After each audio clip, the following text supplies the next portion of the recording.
Let me say, first of all, I'm delighted to be here, and I appreciate this chance to share with leaders from all over the country about where we are and where we're going. And I'm always delighted to be back with Linda Upmeyer, who's a great majority leader in Iowa. And it's fun to be here.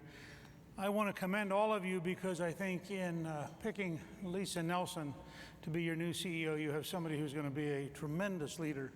I worked with her back during the Contract with America period when she was the head of GOPAC, and she just is very creative, very innovative, and I think you'll find that she brings great drive and great energy to what you're doing. I also briefly want to introduce Joe DeSantis. I'm not sure where Joe is sitting. Right there. Joe's right there. Joe is working with me on a project to develop what we're calling elected.org, which would be an app for your smartphone that would be designed to enable legislators across the country to connect with each other. So if you have a particular interest, you could find the other people around the country who are working on the same interest. And we think it's possible to really build a nationwide community of elected officials that gives you an efficiency and a speed and a 24/7 capability that would be much more like the modern world. Now, we got to that because how many of you ever got a GOPAC tape? This is probably a test of, okay. So you remember they were cassette tapes. And we had John Engler, who later became governor, and I actually invented that program when he was the Senate Minority Leader in Michigan. And I flew out on a Sunday evening and spoke to the Republicans who were in the minority at a Monday morning breakfast at 7 a.m. in Lansing. And after the breakfast, we talked about ideas and issues. And he said to me, you realize a number of these guys get up at 3 in the morning to drive here because they drove in from all over Michigan. And as a congressman, you normally fly because it's just too far to drive to Washington. And I stared at him, I said, they drove? And he said, oh yeah, he said, they drive every week. And I suddenly had this image of all these members of Congress who are spending hours in the car, and that was an opportunity, not a problem. And so we designed the GOPAC training tape program, and Lisa ran it when it was at its peak. At one time, we had 53,000 people getting a monthly tape. And it was really the base of being able to do the Contract with America was all the candidates who'd already heard this. One of the last examples of that is Reince Priebus, who is the Republican National Chairman, who is a 16-year-old teenage Republican in Wisconsin, was riding around the state listening to these tapes, which was a slightly frightening thought, actually. So when we began to develop Breakout, we were brainstorming what is the 2014 analogy to the 1987 cassette tape. We knew it wasn't a cassette tape because nobody plays cassette tapes. But we also began to realize that it should be exactly what Linda just said. It should be interactive. It should enable you to do things so that it's not one way. I mean, we were sending out messages, but there was very limited feedback. It shouldn't even be just two-way. It should also be literally everybody connecting with everybody as they need to on the things they want to do. And that's how we began to develop this concept that we're growing out now. And Joe will be calling on a number of you to get advice on, what are the characteristics that would make it work, and what would you worry about, and whether or not it'd be useful, and so forth. Now, why is this important? I believe we are on the edge of the most creative period in rethinking government since the Founding Fathers. And I believe it's going to happen because the existing dominant system, which has been growing dramatically since 1932, but which actually has roots that go back to about 1890, that system is now collapsing. There was a recent Gallup poll that asked the American people, do they think their government is corrupt? 79% said yes. That it had jumped 21 points since 2006. And that was a higher number than Tajikistan or Brazil. Now, when you were young, if I'd come to you and said, you will presently live in a country which people believe is more corrupt than Tajikistan, you would have thought it inconceivable. Last week, there was a Fox News poll, and 58% of the country said the president was incompetent to manage the government. And I wrote a newsletter. I do 2 newsletters and a weekly podcast at GingrichProductions.com. You can sign. They're all free. You can sign up for them if you want to see them. But I wrote a newsletter that said it's much bigger than Obama. I mean, you can like Obama, dislike Obama, you can be conservative, you can be liberal. The core problem of government incompetence is much deeper than this president or the last president. Remember, the last president had a total mess in New Orleans. And so you look at the Veterans Administration, which was a big enough mess under Bush that Obama campaigned in '08 on fixing it. And it's not fixed. And we were just talking with the folks from SAP about the fact that they spent $1.2 billion trying to get a computer connection work between the Defense Department and the Veterans Administration, and announced in February they'd failed. Now, can you imagine in the private sector, if you cheerfully walked in and said to your CEO, you know that $1.2 billion project we've been working on, it ain't working very good. I mean, I feel really bad about it.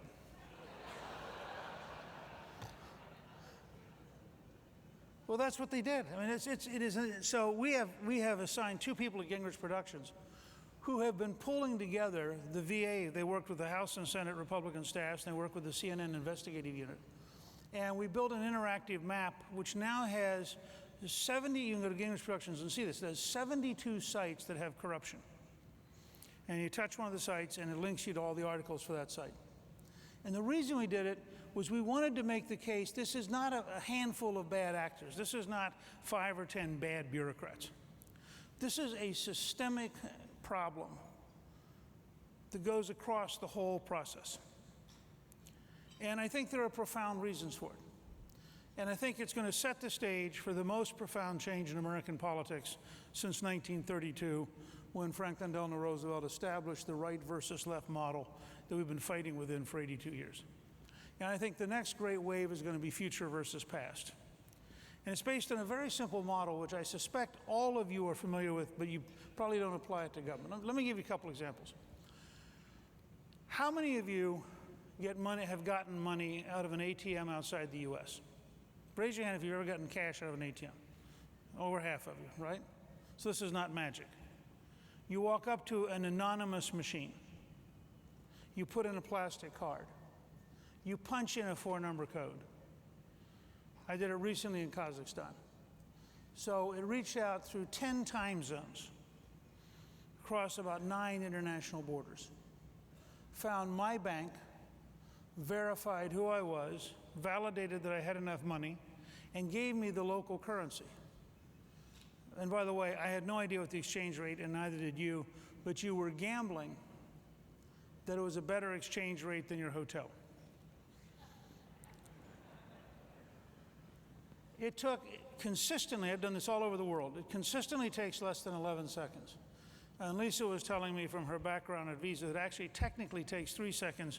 The rest is all typing. Now, but the 11-second total transaction time from putting in the card to getting cash takes 177 days to transfer a record from the Defense Department to the VA. How many of you have found that in the years you used ATMs, that so far at least you've never had a mistake, that they gave you what you asked for? Just raise your hand. Okay. So you go all over the world, you punch in a number, it gives you the number, right? By contrast, the Internal Revenue Service last year sent out $4 billion in checks for refunds that should not have been issued. They sent 353 checks to one house in Shanghai. Now, you send 1 check to a house in Shanghai, it's a mistake. You send 2 checks, it's an embarrassment. You send 3 checks, it's an outrage. How do you explain a bureaucracy that could send 343 checks to a house in Shanghai and not notice it? But by the way, that was not the high water mark. There's a house in Lithuania that got 450 checks. And so here's why you're going to see this extraordinary scale of change. Over here you have a bureaucratic model that dates back to basically the manual typewriter. I mean, if you think about it, why was the Pentagon built? The Pentagon was built during World War II to house 23,000 bureaucrats who were typing on manual typewriters using carbon paper. That was the underlying framework. Beadle Smith, who was George Catlett Marshall's chief of staff, used to run practice drills with his staff to see how fast they could find a file for the chief of staff, because it was all paper. And so over here you now have the modern world. So think about all these, and this is true of your state governments, all of these bureaucracies grew up psychologically in a world of manual typewriters and paper. Now, think about the world you live in, which, how many of you have a smartphone? Just raise your hand if you have a smartphone. Virtually all of you, right? There are 2 points to be made about this smartphone. The first is, this is a 2003 laptop computer. Because of compression, it has about the same computing power as a 2003 laptop.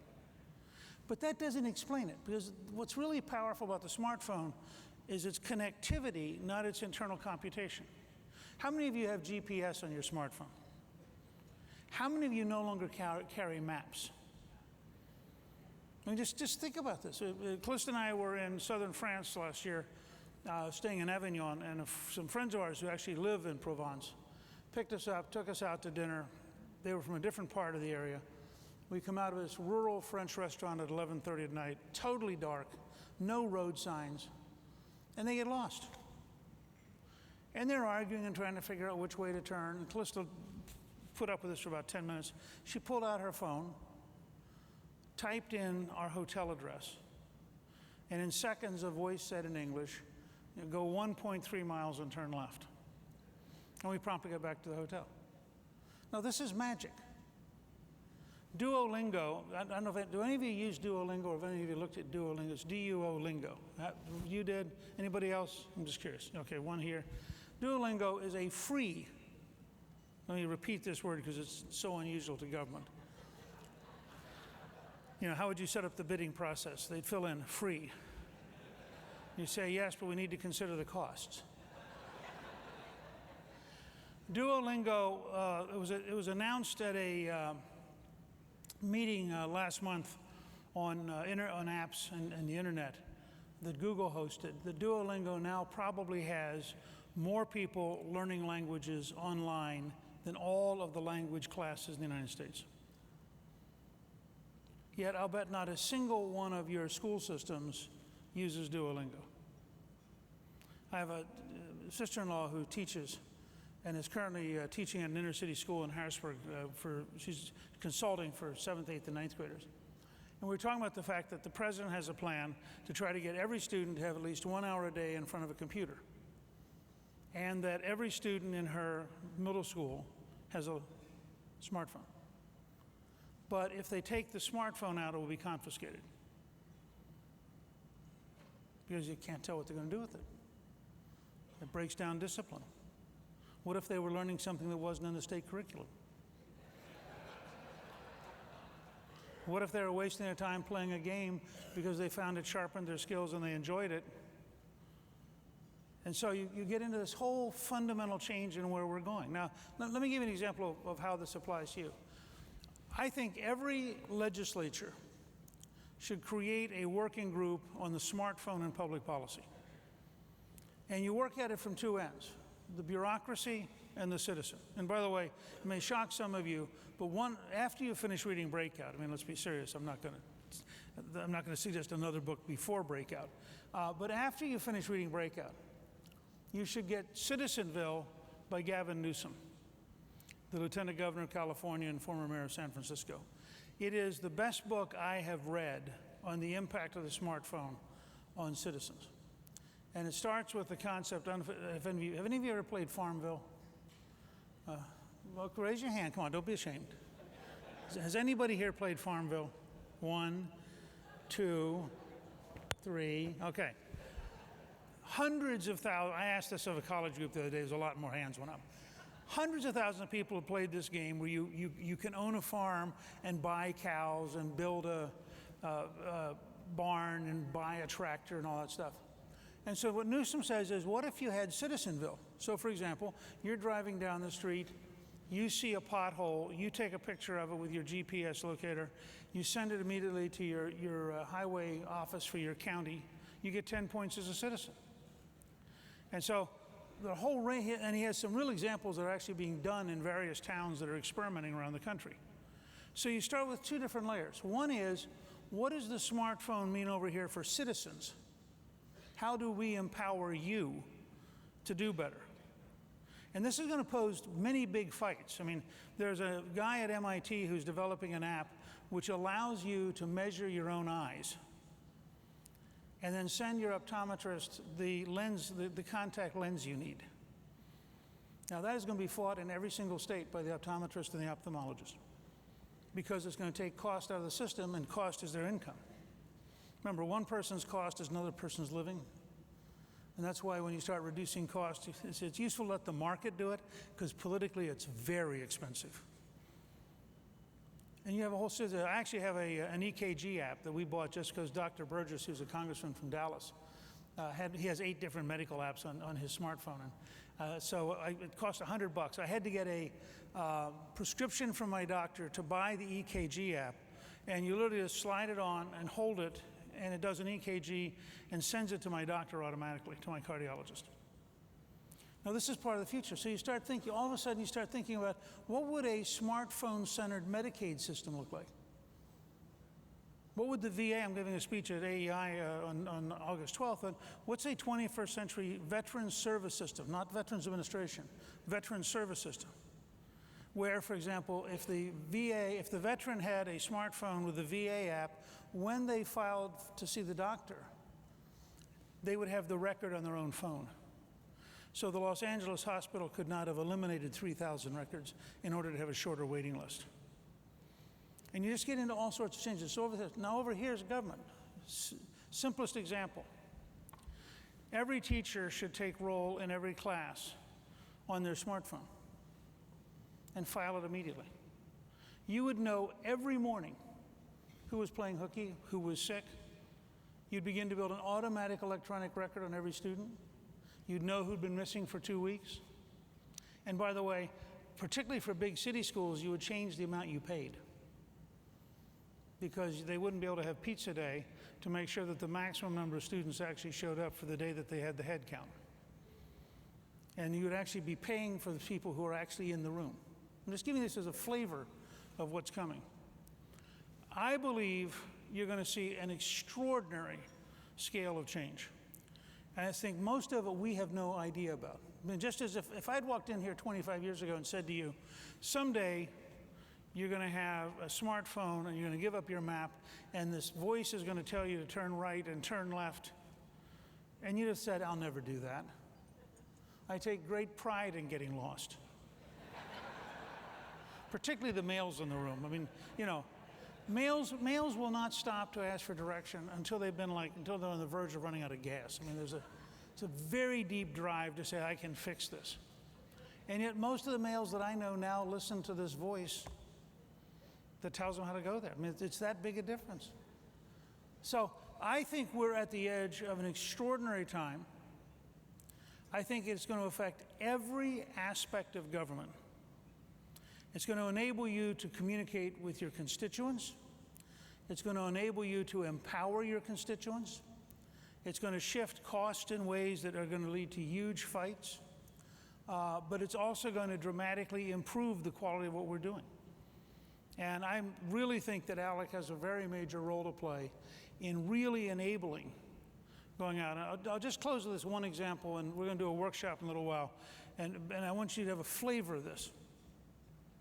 I urge every elected official to go back to their district and look for pioneers of the future. And pioneers of the future are very simple. They are people who are doing new and different things. They can be scientists at your local university. They can be doctors at your local hospital. They can be somebody starting a new company. They could be a church with a new model of foster care. But if you start going around and looking for who is really out there actively trying to solve problems, first of all, you begin to build a very positive network of people because they get up every morning, they don't complain. They go fix something. They're excited. They're developing the future. You know, the Wright brothers didn't spend much time complaining about horses and buggies. They were too busy inventing the airplane.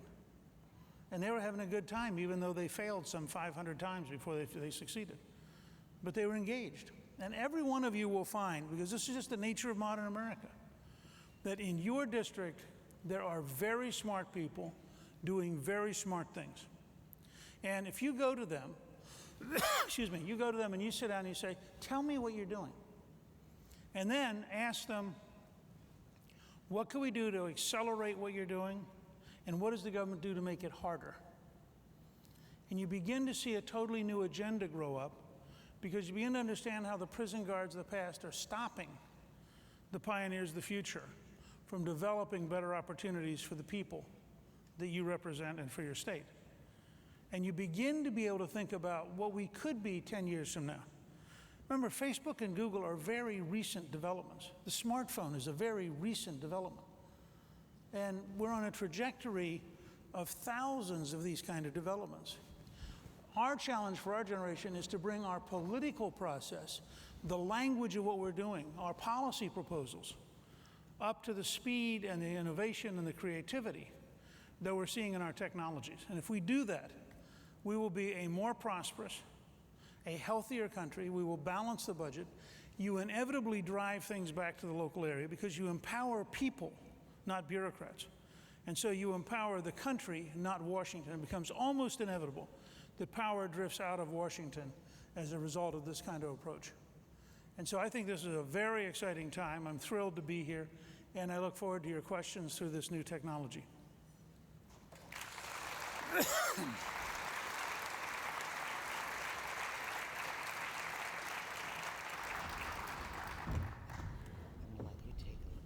That's okay. Anyone you like. Well, first of all, I want to thank Speaker Gingrich, because I think no one has the talent to sort of take big, complex problems, pare them down to this is what this is and it's absurd, and then look for solutions. And that's, I just appreciate that so much.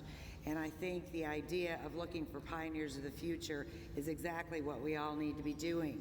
Now, we do have about 15 questions so far, and let's see. That's kind of a timely question. How can we prevent the EPA from finalizing and implementing its proposed CO2 emissions rule?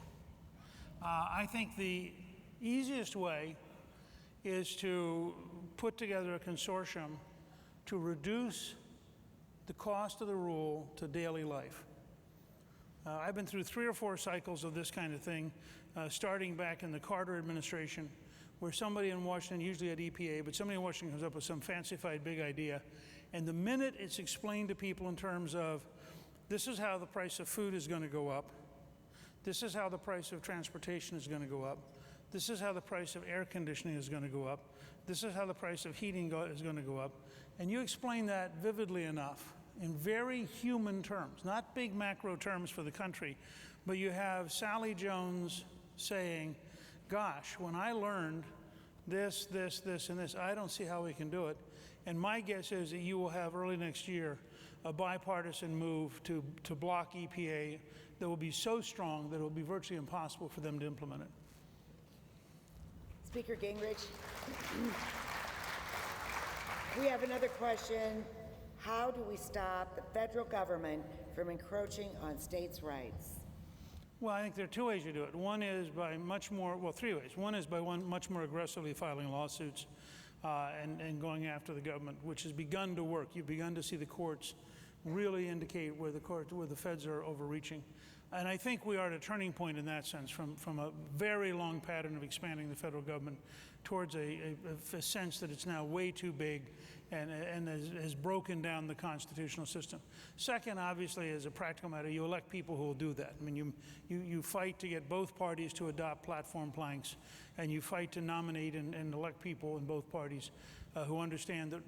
Take Medicaid. But the simple truth is, we have no national model that works. I mean, it's impossible. You are likely to have a worse outcome on Medicaid than if you're uninsured. Now, clearly, that's not the design. And so we're not going to get a successful national model. You can win the argument with the country, that we'd be far better off to have 50 state experiments and see if somebody can invent a system that works than to keep having Washington bureaucrats try to solve it. Remember, when you have a country that now believes that 79% of the people now believe that Washington's corrupt, it's pretty weak to try to explain why we have to keep power in the Washington bureaucracy. And the trick is for us to understand this is a new set of arguments. I actually believe had the Republicans argued on regulation rather than taxes in 2012, they would have had a more successful campaign, because regulations are now a greater threat than taxes are. And I think people instinctively are beginning to realize how huge, both on the employment side and on the cost of living side, but also on the control side. I mean, you have some idiotic person sitting in a high-rise building in Washington issuing a rule for a town in your district which they have never visited because they have never even been in your state. And I think people get this. And the third thing is I noticed that there's an effort underway to force the Congress by having states adopt a principled call for them to pass fundamental change in the Constitution to shift power back. I think that's actually a good route to go. I think it fosters a level of debate that's important. And I think you will presently force the Congress and the president, maybe not this president, but the next president. These things occur over time, but I think you will force Washington to divest power back to the states. I think we have time for one more question. How can the private sector join the change revolution and grow government efficiency? Okay. It's an important concept. Let me start and say, I'm not sure that what we're talking about is necessarily government efficiency. I think what we're talking about is the capacity to do totally new things in totally new ways. In other words, if I suddenly have an ability, let's say as an experiment that one of your states said, any student who can come in speaking a foreign language will automatically get a stipend because they just saved us hiring a language teacher. Now, first of all, in every one of your states, you have probably at least 15% of your students who speak a foreign language because it's their native language. When we currently hire somebody who doesn't speak Spanish very well to be the Spanish teacher to teach the class, 15% of which speaks fluent Spanish, and wonders why this person is speaking broken Spanish, but is a teacher when they in fact speak really good Spanish, but they're not the teacher, so they can't correct the teacher with good Spanish because that would put them in an inappropriate place and they get a bad grade for being a smart aleck because they actually know what they're talking about. That's not a good system, okay? So it's not just about efficiency. You know, if I could give every veteran a series of medical apps so that they do their own EKG, for example, that's different than just saying, gee, we just cut out the cost of the EKG at the doctor's office. You cut out the cost of travel to the doctor's office. You cut out the cost of sitting in the waiting room. You cut out, I mean, so it's really different. It's building a new model. Airplanes were not more efficient horse and buggies. Airplanes were a new thing. And I'll just close this because it's really important.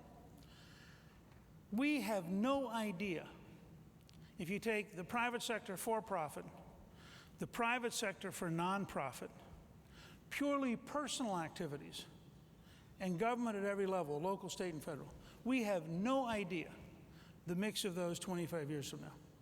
What we do know is that if we encourage innovation and we encourage the pioneers, that we're going to have a dramatically more dynamic society with dramatically more opportunities, and that we will have pulled people up from the bottom by the sheer momentum of the ability to empower them to learn, empower them to find a job, empower them to have a better future, and that we haven't even scratched the surface of what we can accomplish. And I would say to any of you in the private sector, get government to change as fast as you can, and when it won't change, do it yourself and become the model towards which government then changes.